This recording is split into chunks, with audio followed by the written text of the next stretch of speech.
Sud Radio, au cœur de la mêlée, Alexandre Priam.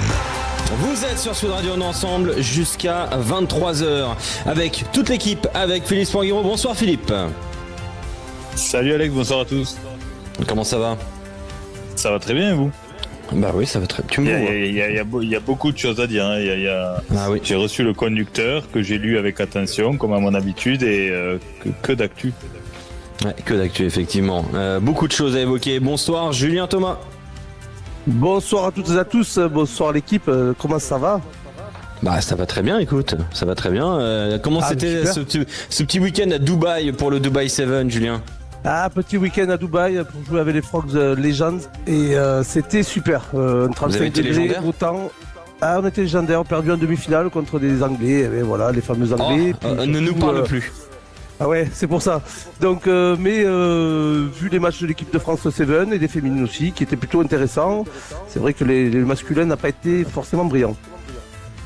Bon, c'est vrai que c'était pas génial. Nouvelle étape, ce sera ce week-end du côté donc du Cap, et on suivra ça évidemment sur Sud Radio. C'est un week-end exceptionnel sur notre antenne, avec de la Challenge Cup, de la Champions Cup, de la Pro D2, tout cela et bien évidemment sur Sud Radio. Salut Quentin Cavanis.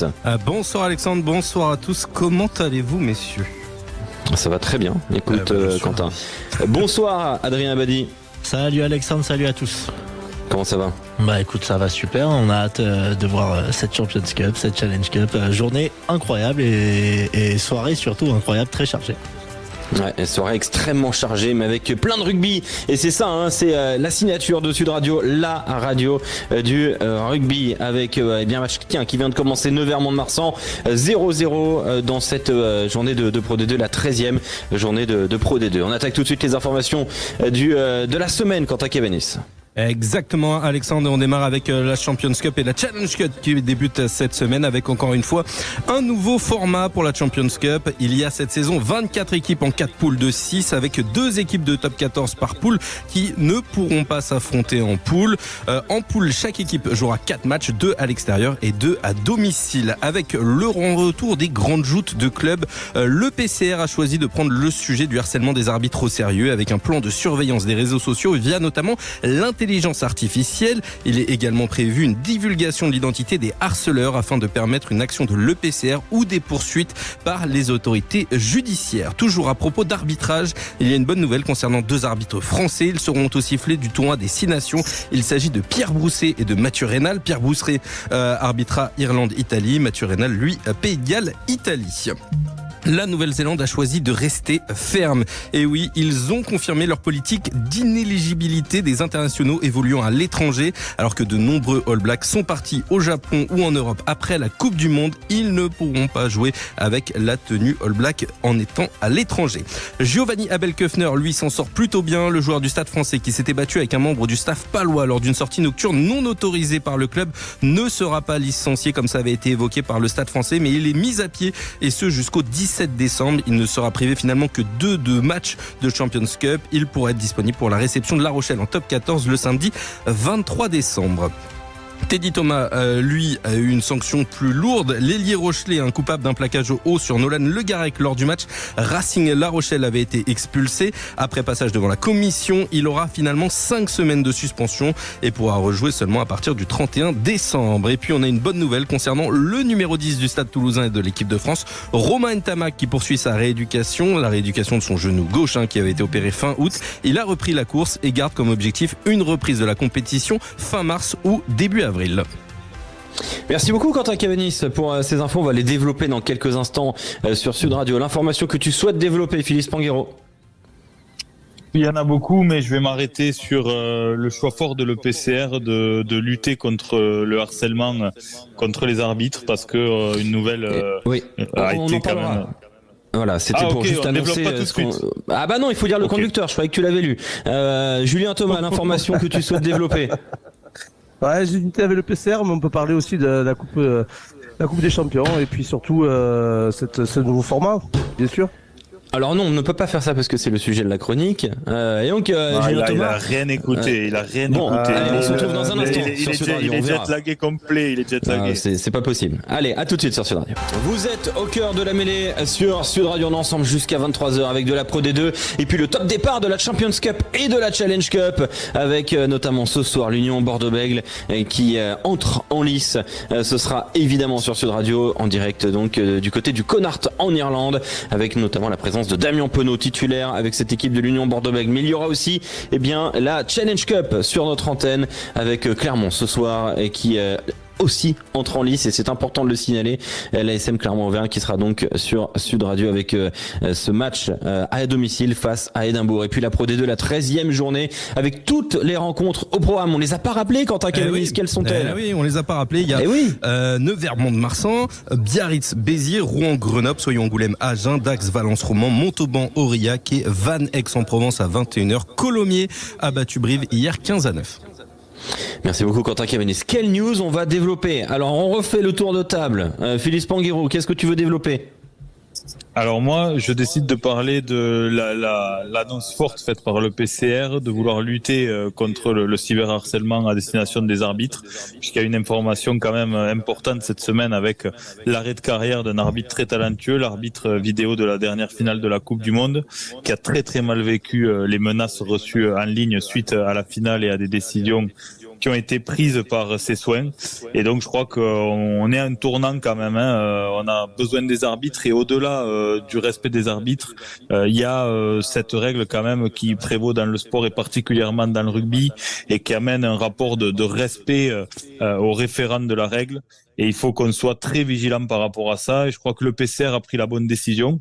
Il faut voir comment ça va se mettre en place maintenant de façon opérationnelle et si vraiment ça va permettre de lutter efficacement. Mais déjà, c'est un message fort envoyé au corps arbitral pour leur dire que on est au soutien et que on les laissera pas seuls face à l'hystérie des réseaux sociaux qu'on subit trop malheureusement.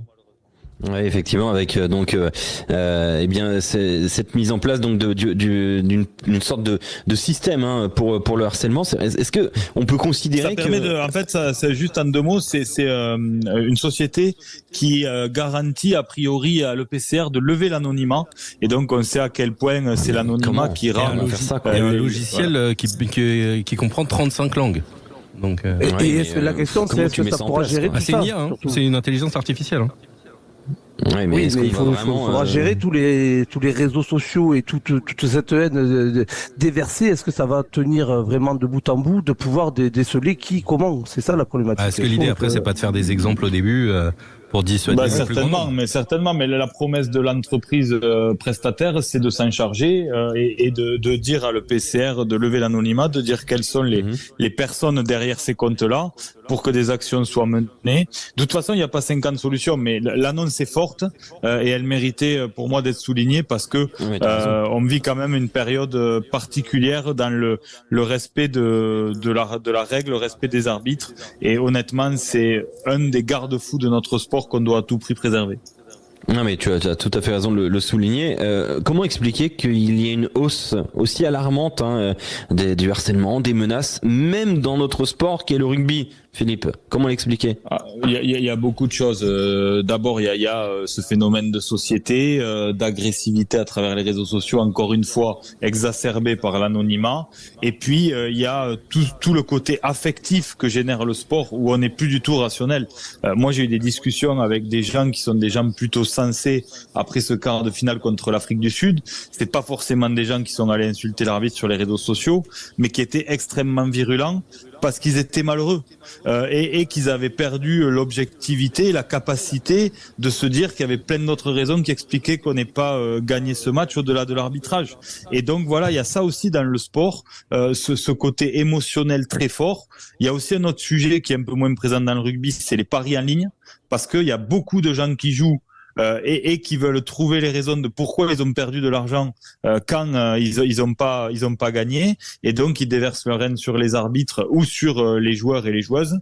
Et donc voilà, il y a plein de facteurs. C'est difficile à combattre sous un seul angle, mais en tous les cas, voilà, il faut prendre de toute façon des postures en temps 1.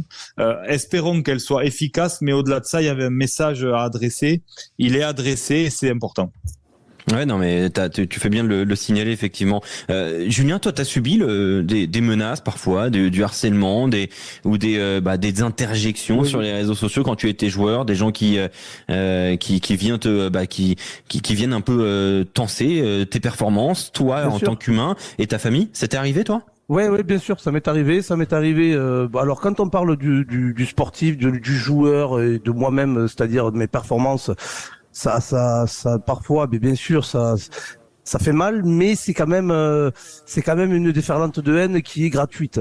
Parfois même par des gens qui ont un pseudonyme et méchant. Et méchants gratuitement, sans avoir touché un ballon de rugby dans leur vie d'ailleurs.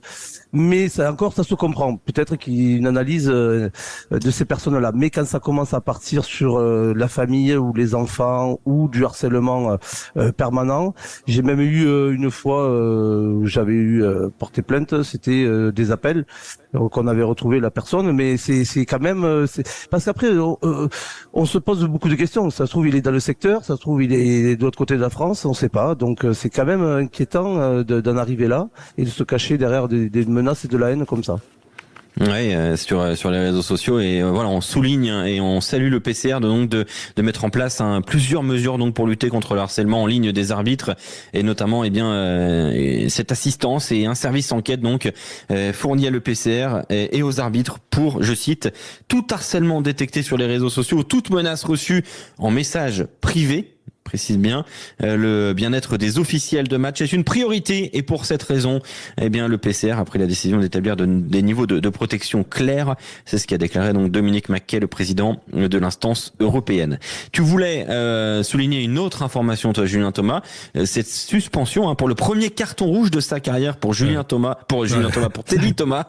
Julien Thomas, il en a déjà eu. 5 semaines pour l'ailier du Stade Rochelet pour cette manchette, on va dire un petit peu malencontreuse quand même. Sur Nolan Le Garec. Ce qu'il faut signaler, Alexandre, c'est qu'à la base, c'était 10 semaines de suspension, et ça a été ramené à 5 parce qu'il s'est excusé, il a montré qu'il était désolé, il a dit qu'il était coupable. Ça a été ramené à 5 semaines, mais de base, la sanction, c'était 10 semaines. Ouais, c'est question un peu ouverte que j'ai pris ce sujet, c'est-à-dire que je trouve une sanction lourde, et comme dit Quentin, c'est quand même déjà à la base de 10 semaines. Donc s'il avait eu un casier peut-être ouvert justement sur des cartons dans sa carrière, il aurait pu prendre les 10 semaines. Le fait qu'il soit vierge et qu'il a été plutôt cohérent, raisonnable et plutôt appliqué dans tout le long de ses matchs, lui a permis de découper que 5. Mais il faut rappeler les faits, c'est quand même... Et c'est beaucoup, je trouve. C'est pour ça que ma question est ouverte. Qu'est-ce que vous en pensez? J'ai l'impression que c'est moi qui me dit c'est trop, alors que peut-être tout le monde pense l'inverse. Mais honnêtement, un coup de pied par-dessus, le rebond, c'est Nolan Le Garec, le demi-mêlée du Racing, qui le récupère, et il lui fait un petit crochet juste à ce moment-là, parce qu'il y avait collision, et il tend le bras. Bon, c'est vrai qu'il est un peu haut, mais le geste est bête. Le geste est bête, c'est à la fois un réflexe et tout ce que vous voulez. On peut le mettre comme on veut, mais 5 semaines, et heureusement qu'il était un casier vierge. Ah oui. T'as été surpris, toi, Philippe, je suis très surpris. Et au-delà de ça, je pense que dans ce genre de sanctions, il y a des messages à adresser qui sont forts sur le niveau de gravité des actes. Et honnêtement, je veux pas du tout cibler le jeune joueur Rochelet qui a été sanctionné pour prise de cocaïne. Tout le monde a droit à la deuxième chance, mais on sait par exemple que ce sujet est un fléau dans le rugby et qu'il va falloir adresser des messages forts là aussi. Quand un joueur est pris pour prise de cocaïne et prend moins de sanctions que Teddy Thomas pour un geste comme ça, c'est la FLD d'un côté et c'est la LNR de l'autre. Elle ne communique pas, j'imagine. Ouais, mais pour le grand public, quoi qu'il arrive, il y a des niveaux de sanctions. Il y a quand même un niveau de gravité qui est différent. Donc, à un moment, de toute façon, il faudra que les instances se coordonnent. On peut pas renvoyer des messages comme ça. Le jeune joueur de 18 ans qui potentiellement a un avenir professionnel et qui voit passer de la cocaïne dans des soirées, etc., et qui se dit bon allez, je risque 4 semaines si je me fais prendre. C'est pas possible. Et le gamin se dira pas, c'est la FLD, c'est pas la Ligue. Voilà. Il y a des institutions qui sont garantes de l'autorité, qui distribuent des sanctions, et il faudra quand même que tout le monde se mette autour de la table et fixe des niveaux de gravité et des fourchettes de sanctions qui soient en cohérence. Tout ça me paraît très incohérent. Même si il faut lutter... Et surtout avec un casier vierge pendant sa carrière. Premier carton rouge dans sa carrière. Hein. C'est pas un assassinat, il n'y a pas de volonté de faire mal. Teddy Thomas, toujours Teddy Thomas Rochelet maintenant, c'est pas méchant, qu'il a joué au Racing et qu'il a joué avec Nolan Le Garec, qu'il le connaît très bien, qu'il s'apprécie. C'est pas volontaire de venir lui faire mal et de le prendre vraiment en haut avec le bras tendu.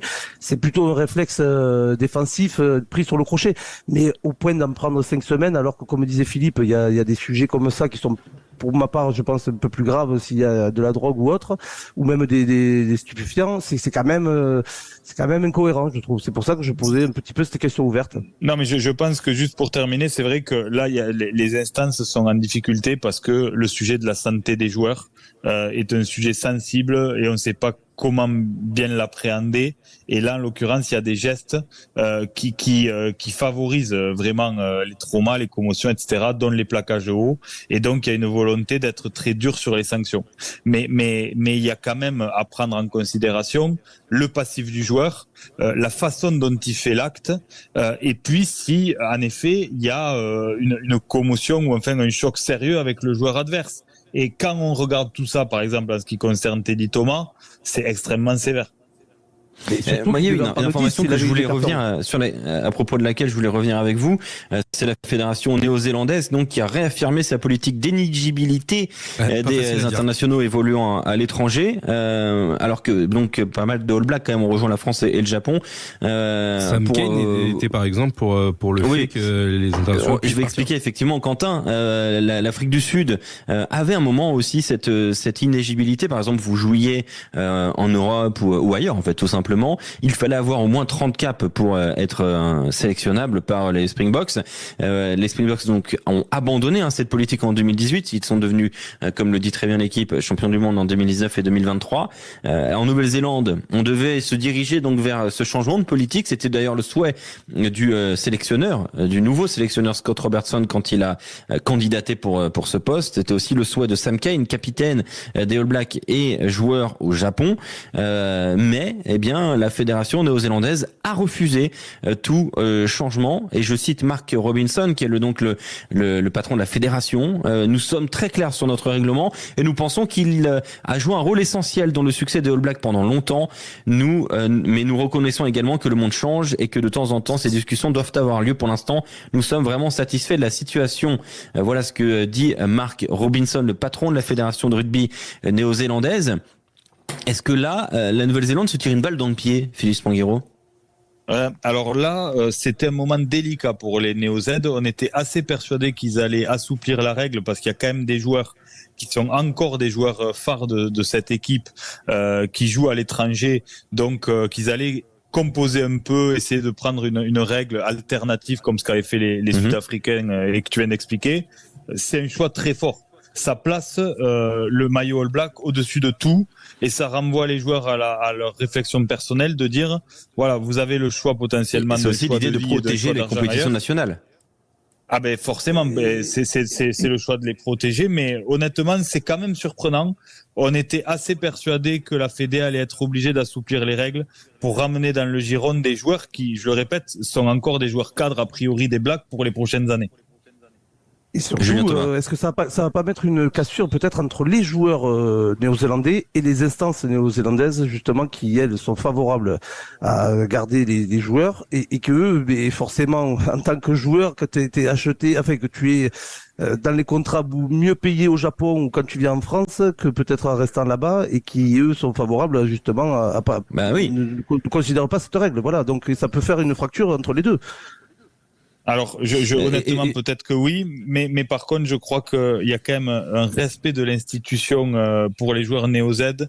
Je les vois pas monter au créneau et jouer un bras de fer avec leur fédération. Non, par contre, ça veut dire quoi ? Ça veut dire qu'on aura que les vrais All Blacks tous les 4 ans pour la Coupe du Monde, c'est tout ?